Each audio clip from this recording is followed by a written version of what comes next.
Alors, les objectifs de développement durable sont intégrés dans l'innovation parce que une entreprise responsable ne peut pas faire abstraction de ces objectifs universels. Donc ça sert de driver en fait pour l'innovation, ça sert de sens, ça sert de redonner aux équipes d'innovation un but commun, partagé. On travaille aujourd'hui pour la préservation du bien commun et les objectifs de développement durable, c'est l'agrégation en fait de ce bien commun qui doit être préservé. Donc quand on donne aux équipes d'innovation ces 17 objectifs, en plus des macro-tendances qui concernent toutes les entreprises, ça leur donne un cadre dans lequel l'innovation doit se créer.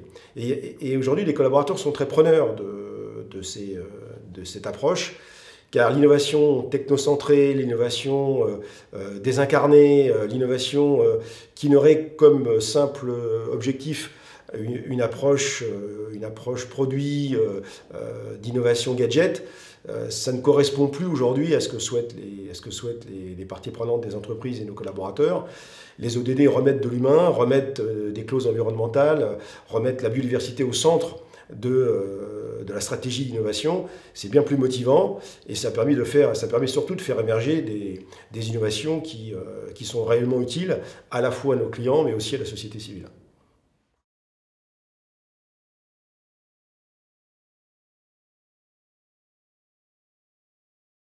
Alors la stratégie d'innovation qui consisterait à inventer tout seul les solutions, les produits pour les clients, ça n'a plus beaucoup de sens aujourd'hui. Toutes les entreprises, à commencer par Bouygues bien entendu, utilisent des techniques, des méthodes d'innovation dites participatives, avec des outils d'ailleurs numériques qui nous aident beaucoup dans ce domaine-là, pour co-concevoir avec nos parties prenantes, avec des outils qui sont basés sur la concertation en amont du projet, lors des tests qui peuvent être réalisés, et puis bien sûr en aval pour aller bien vérifier que ce qu'on avait imaginé en amont se met bien en place. Donc la concertation ne s'arrête pas à la conception du projet, mais elle va bien au-delà ensuite lors de la mise à disposition des solutions aux clients post-construction. Et cette approche participative, elle est maintenant systématique pour les projets d'aménagement. Elle est très souvent utilisée pour des projets de bâtiments classiques, lorsqu'on sait qui sera l'utilisateur, ce qui n'est pas toujours le cas. Mais maintenant, cette approche participative est rentrée complètement dans les mœurs. Je pense que toutes les entreprises ont la même préoccupation.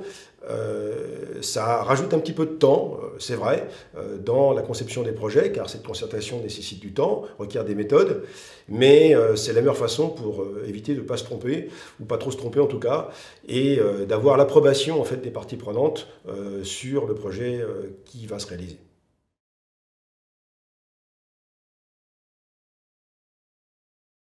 Oui, alors il y a des exemples dans le cadre des projets Réinventer la métropole ou dans le cadre des démonstrateurs industriels pour la ville durable qui avaient été lancés il y a quelques années.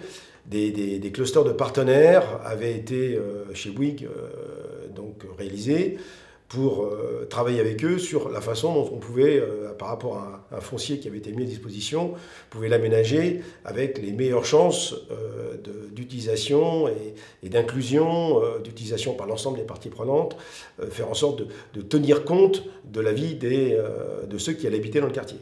Alors pour ça, on avait réalisé des ateliers participatifs avec des méthodes de travail pour faire en sorte que les gens puissent s'exprimer, puissent proposer leurs idées, les tester, débattre, pour arriver in fine à un projet soumis ensuite à la maîtrise d'ouvrage.